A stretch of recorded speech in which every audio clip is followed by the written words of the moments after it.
Take full responsibility for what happens to you. It's one of the highest forms of human maturity, accepting full responsibility. It's the day you know you've passed from childhood to adulthood, the day you accept full responsibility. And another note, learn to reap in the fall without apology.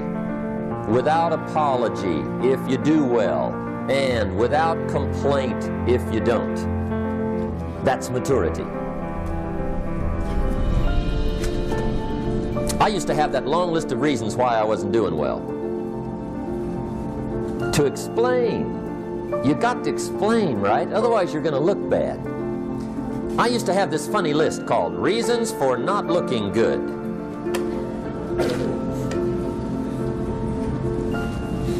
I used to blame the government.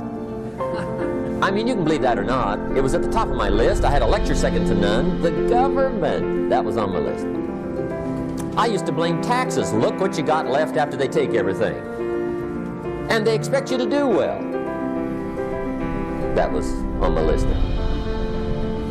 Prices, that one's easy, right? You walk into the supermarket with $20, come out with a little half bag. So I had that on my list. I used to blame the weather. I blamed the traffic. I used to blame my car. I blamed the manufacturers. I used to blame the company. I blamed company policy.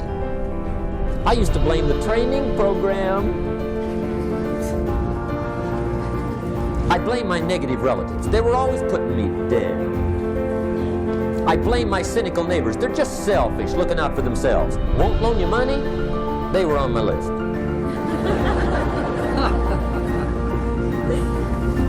I used to blame the economy. I blamed the community. That's a pretty good list for not doing well, isn't it? I thought it was good. I'll never forget one day, Mr. Schoaf is very kind, but he was also very blunt. And this was no exception. And I'm glad he was blunt. There's a lot of things I'd have missed if he hadn't have been blunt. One day, with sort of a curious look on his face, he said, "Jim, just out of curiosity, tell me, how come you haven't done well up until now?" Excellent question. I thought, well, so I won't look too bad, I'll go through my list. And this list I just gave you, I put that on him. And he was very patient. He let me go through the whole thing, the government, the weather. I went through this whole thing. When I finished, he looked my list over very carefully. He said, "Mr. Rohn, big problem with your list.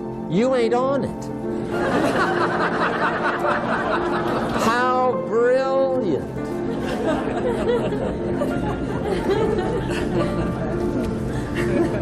When I went to work for him a few months later, I learned very quickly to tear up my list, reasons for not doing well, and I threw it away.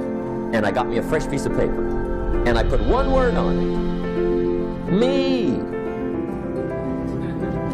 There's a Black Heritage spiritual that says, "It's not my mother, nor my father, nor my brother, nor my sister, but it's me, oh Lord, standing in the need of prayer."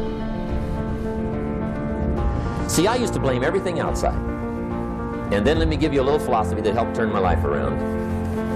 For your notes, here it is.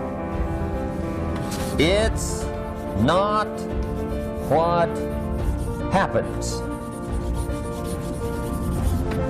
that determines the quality or the quantity of your life. It's not what happens. And the reason is because what happens to about everybody. No different. The sun went down on all of us last night. A common event, a happening. And I found out that the same things can happen to two different people. One gets rich and one stays poor. Why is that? It's because it's not what happens, but rather it's what you do that changes everything. So that's a key phrase. It's not what happens, it's what you do.